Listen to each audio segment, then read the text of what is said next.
बिस्मिल्लाहिर्रहमानिर्रहीम। अस्सलाम वालेकुम। आप देख रही हैं मुझे मेरे यूट्यूब चैनल पर और मैं मुजम्मिल अवान हूँ।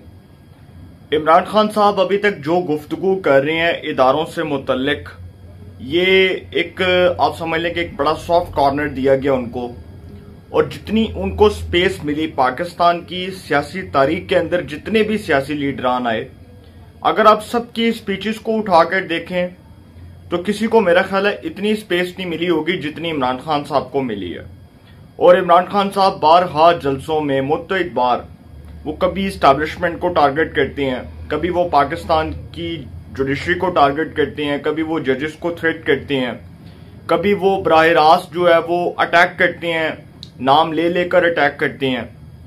और फिर जब वो फौज को, पाकिस्तान की मिलिट्री इस्टेब्लिशमेंट को न्यूट्रल्स कह कहकर बुलाते हैं, तो फिर इससे सवालात उठते हैं कि इमरान खान साहब जो इतने आजादाना तौर पर इदारों के खिलाफ बात कर रहे हैं, इदारों के खिलाफ लोगों को बगावत पर उकसा रहे हैं, इदारों के खिलाफ इस किस्म की हर्जा सराई कर रहे हैं, इसके बावजूद उनके खिलाफ कोई कार्रवाई नहीं होती, तो फिर इस तरह की बातें सामने आती हैं, इस तरह के सवालात उठते हैं। और ये एक सवालिया निशान है अब तक इमरान खान साहब के खुद के किरदार के ऊपर कि अगर उनके पास कोई सबूत हैं, अगर वो समझते हैं कि जी उनके खिलाफ कोई साजिश हुई है, तो वो फिर कौमी सलामती के इन कैमरा ब्रीफिंग इजलास में क्यों नहीं गए, फिर उन्होंने उधर जाकर मौकफ क्यों नहीं रखा, फिर वहां पर जो पाक आर्मी का जो अपना एक मौकफ आया कि जी कोई जो है वो अमेरिका की साजिश नहीं है, अदालत उज़्मा सुप्रीम कोर्ट ऑफ पाकिस्तान कह चुकी है कि कोई साजिश नहीं है।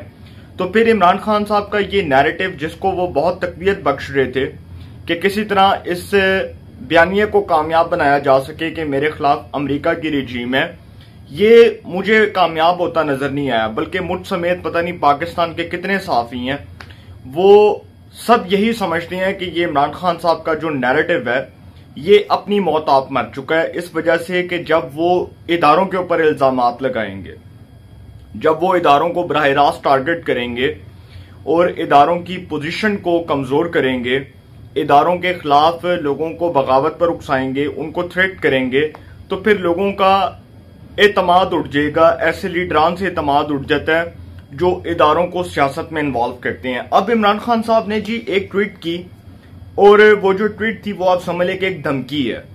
वो जो ट्वीट थी पेशावर के जलसे से पहले उन्होंने कहा कि जी मैं इस कड़े प्रोपेगेंडे पर निगाह रखे हुए हूं जो मुजरिमों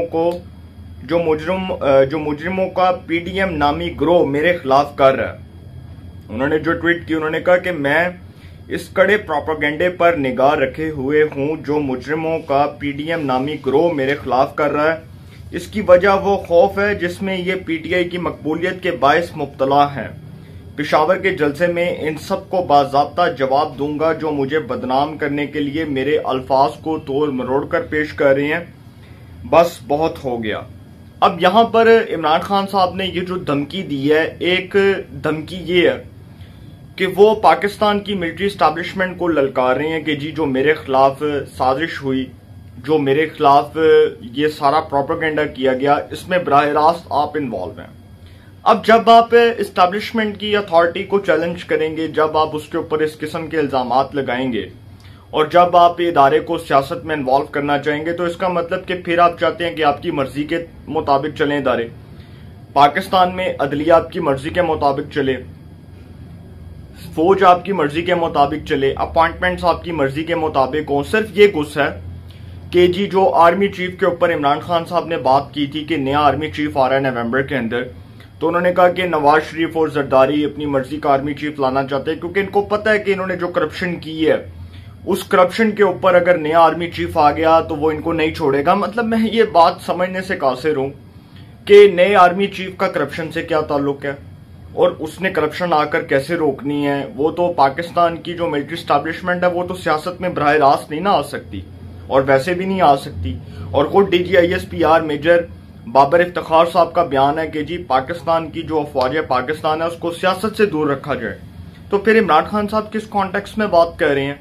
फिर वो कहते हैं कि जी बस बहुत हो गया, अब मैं उनके इदारों के नाम बताऊंगा। अच्छा, जलसों में वो नाम भी नहीं बताते, वो बराह रास्त अटैक करते हैं। पेशावर के जलसे में जो उन्होंने जनरल बाजवा साहब के ऊपर, army chief general Qamar Javed Bajwa साहब के ऊपर तनकीद की, इसके ऊपर भी बात करनी है। लेकिन उससे पहले इमरान खान साहब जो हैं, एक बात आपको बताता चलूं कि वो ये जो ट्वीट किया उन्होंने, इसका मतलब ये है कि वो अब आने वाले दिनों में एक एस्टैब्लिशमेंट के खिलाफ बयानियां लेकर चलेंगे अवाम के अंदर, जिसको वो अपने वोटर्स के अंदर मकबूल करना चाहते हैं। और वो बयानियां ये होगा कि जी देखो, चूंकि ये शहबाज शरीफ साहब की जो गवर्नमेंट आई, इसको एस्टैब्लिशमेंट लेकर आई, इसको एस्टैब्लिशमेंट ने परवान चढ़ाया, इसको रातों रात जो है वो हुकूमत में बिठाया गया।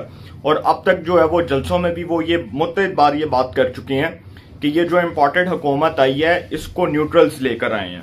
न्यूट्रल्स से मुखातिब उनका पाकिस्तान की मिलिट्री एस्टैब्लिशमेंट है। वो बार बार पाकिस्तान की एस्टैब्लिशमेंट को टारगेट कर रहे हैं। अब यहां पर एक बड़ी इंपॉर्टेंट आपसे जो बात करने जा रहा हूं कि इस्लामाबाद हाई कोर्ट ने इमरान खान साहब को पुलिस के सामने शामिल तफ्तीश होने का हुक्म दिया। ये जो जज साहिबा हैं, ज़ेबा चौधरी साहिबा, इनके ऊपर जो इमरान खान साहब ने अटैक किया था, जो इल्जामात लगाए थे, इस हवाले से दरखास्त, वो तौहीन अदालत की दरखास्त को समाअत के लिए मुकर्रर किया गया। तो पीटीआई ने जी दरखास्त दी थी कि इस मुकदमे को खारिज किया जाए। इसके ऊपर समाअत हुई और ये जो धमकियां देने से मुतल्लिक ज़ेबा चौधरी साहिबा जो जज हैं, उनको धमकियां देने से मुतल्लिक जो दर्ज मुकदमा खारिज करने के लिए दरखास्त पर समाअत हुई। इसमें अदालत ने तफ्तीशी अफसर को शफाफ तरीके से तफ्तीश करने की हदायत कर दी और ये भी कहा कि इमरान खान साहब से मुकम्मल ताउन भी किया जाए। और अब जो है वो पुलिस इमरान खान साहब से तफ्तीश करने के लिए, इन्वेस्टिगेशन करने के लिए बनी गाला भी जा सकती है, उनके घर भी जा सकती है। एडवोकेट जनरल ने कहा कि इमरान खान को पुलिस तक रसाई नहीं दी जा रही। तो चीफ जस्टिस अतर मिनिल्ला ने कहा कि यूनिफॉर्म में खड़ा पुलिस एहलकार रियासत है, कोई कानून से बालातर नहीं। तफ्तीश मुकम्मल हुए बगैर ये अदालत किसी नतीजे पर नहीं पहुंचेगी। समाअत 15 सितंबर तक मुलतवी। अब यहां पर एक ये सवाल उठता है कि इमरान खान साहब को जी शामिल तफ्तीश होने का हुक्म दे दिया गया और उनसे इन्वेस्टिगेशन होगी, और बिल्कुल होनी चाहिए, क्योंकि ये अगर एक प्रेसिडेंट, ये मिसाल कायम हो जाएगी कि जी इमरान खान साहब भी कानून से बालातर नहीं है, तो बहुत अच्छी बात है कि अगर अदालतों के इस किस्म के फैसले आ रहे हैं तो आने चाहिए। जब नवाज शरीफ साहब को इक़्तिदार से फारिग किया जा सकता है, मतलब जब वो डिस्क्वालीफाई हो सकते हैं, वो अदालत में पेशियां भुगत सकते हैं, तो फिर इमरान खान साहब आइन और कानून से बालातर नहीं है।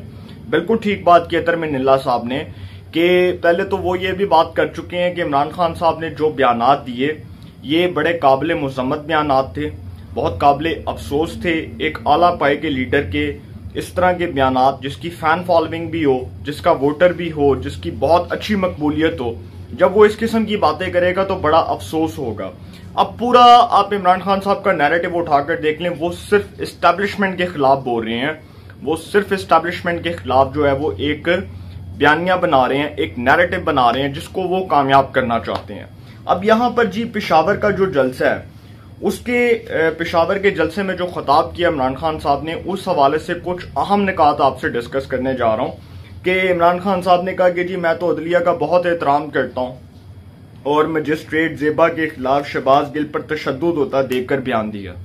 ये जो जज साहिबा थी ज़ेबा चौधरी साहिबा, इनके खिलाफ जी इसलिए बयान दिया कि मैंने देखा कि शहबाज गिल के ऊपर बड़ा तशद्दुद हो रहा है, तो मैंने इसलिए बयान दिया क्योंकि मैंने देखा कि शहबाज गिल के साथ नाइंसाफी हो रही है, जुल्म हो रहा है, तो मैंने इसलिए जी जज साहिबा के खिलाफ बयान दिया।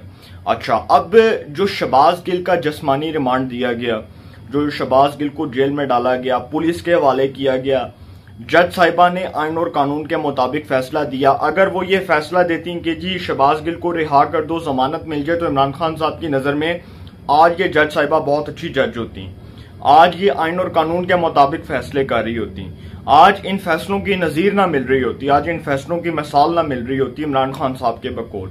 लेकिन अब जब उन्होंने शहबाज गिल साहब को मजीद उनका जिस्मानी रिमांड देने को हुक्म दिया, तो इमरान खान साहब ने बराह रास्त उन पर अटैक किया, बराह रास्त अदालत को थ्रेट करने के लिए, धमकाने के लिए, उस पर प्रेशर डालने के लिए ये सारा कुछ किया। फिर जी एक और जो इमरान खान साहब ने बयान दिया कि फौज मेरी अपनी है, हुकूमत की इत्तेहादी जमातें मुझे फौज मुखालिफ साबित करना चाहती हैं, फौज आजाद होगी तो हम मजबूत होंगे। सर फौज कैसे आजाद होगी? क्या फौज ऐसे आजाद होगी कि आपकी मर्जी का आर्मी चीफ आ जाए, आप अपनी मर्जी के मुताबिक फौज को चलाएं? आपको कोई कहे कि जी आपकी एहलिया ने मलिक रियाज साहब जो बिजनेस टाइकॉन है उनसे हीरों का हार लिया जिसकी मालियत पाकिस्तान में करोड़ों रुपए है। और फिर मैं वो जो शख्सियत है उनका नाम नहीं लूंगा, अभी भी वो फौज में है और बहुत काबिल एहतराम हाफिज कुरान। उन्होंने जब इमरान खान साहब से ये कहा तो जी चलो, इमरान खान साहब ने कहा जी बतौर DGISI उनको हटा दिया उनके ओहदे से। सर फौज ऐसे चलती है, पाकिस्तान में इदारे ऐसे चलते हैं कि आपके ताबे होकर काम करें, आपके ओबीडियंट बनकर काम करें। आर्मी चीफ और वजीर आजम का जो ओहदा है ये इसलिए नहीं बनाया गया कि आर्मी चीफ और वजीर आजम बैठें और वो बैठकर एक दूसरे से बातचीत करें और कहेंगे जी आपने जो वजीर आजम साहब जी आर्मी चीफ को कहेंगे जी जो मैं कहूंगा वही आपने करना है, और आर्मी चीफ कहेंगे जी मैं आपको जो कहूंगा अब वही आपने करना है। ये नहीं हो सकता। इस मुल्क में एग्जेक्टिव की अथॉरिटीज हैं, इस मुल्क का जो चीफ एग्जेक्टिव है वो वजीर आजम है। तो वजीर आजम की ये सवाबदीद है कि वो तमाम इदारों को साथ लेकर चले, बतौर स्टेक होल्डर के साथ लेकर चले और आर्मी के साथ जो स्ट्रांग रिलेशनशिप है उसको आगे भी कामयाब करे, उसको मजबूत करे।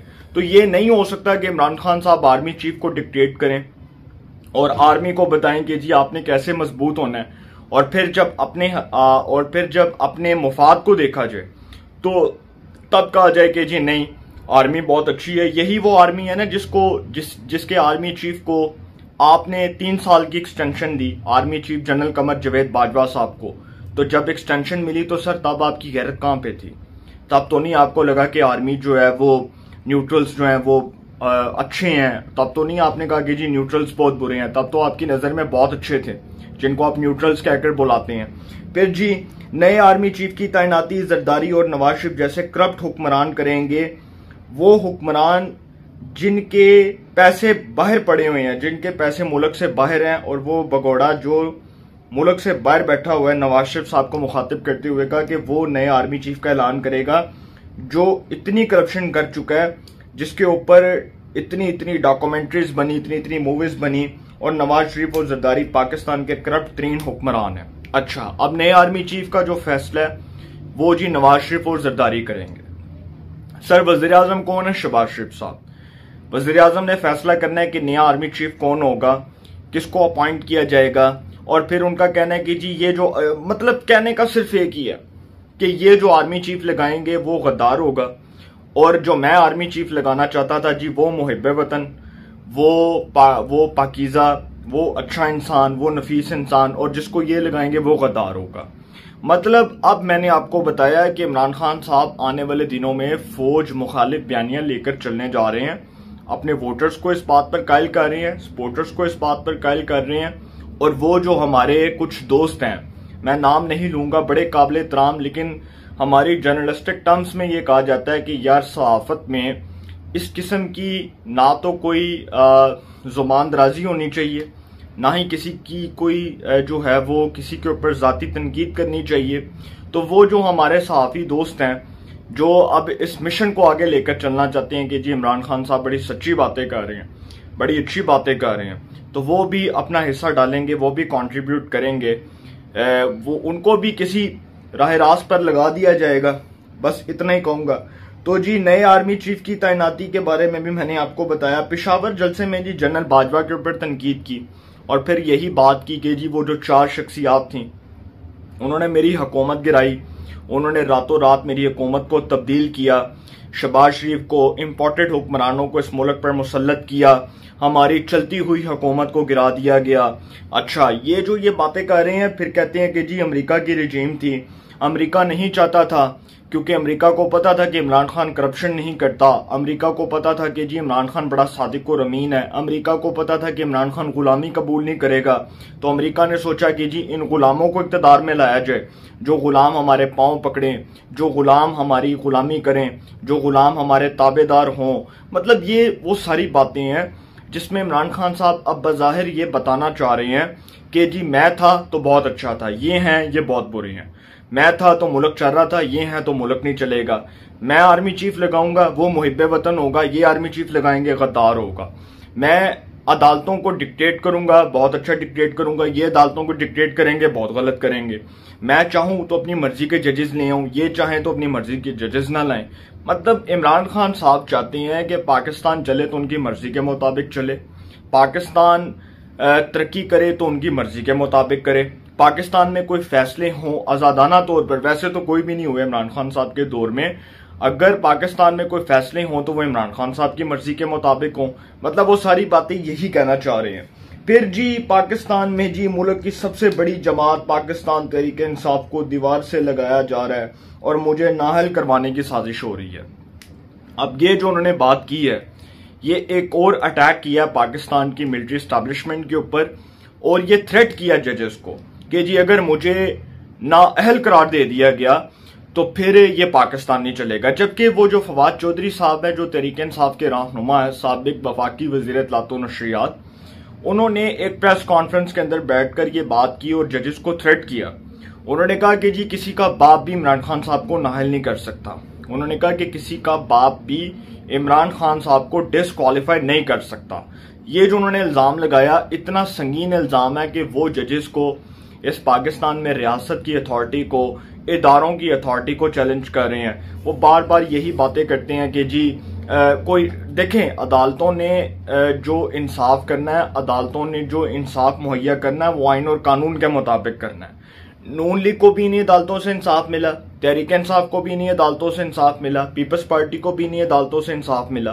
तो अदालतें किसी की पॉपुलैरिटी को तो देखकर फैसला नहीं करती। इमरान खान साहब के मुताबिक ये जी पीटीआई जो है उसको दीवार से लगाया जा रहा है। कैसे लगाया जा रहा है कि इमरान खान साहब अदालत में पेश हों, उनको बोरी जमानत मिल जाए, इंटरिम बेल मिल जाए, वो अदालत में पेश हों, सबसे ज्यादा रिलीफ मिले, वो अदालत में पेश हों, उनको बुलाया जाए, उनसे पूछा जाए, उसके बाद उनको जमानत मिल जाए, उसके बाद उनको इन्हीं अदालतों से रिलीफ मिले, यही अदालतें उनको इंसाफ मुहैया करें, कानून के मुताबिक फैसले करें, और फिर वो ये बात करें कि जी मुझे नाअहल करवाने की साजिश हो रही है।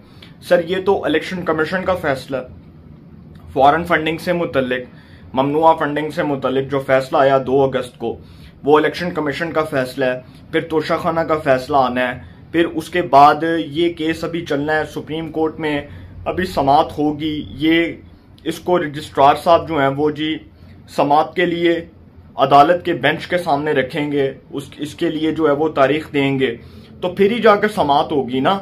उसमें भी इमरान खान साहब को मौका मिलेगा कि वो अपना जो नैरेटिव है, अपना जो बयानिया है, अपनी सच्चाई वो अदालत के सामने रखें।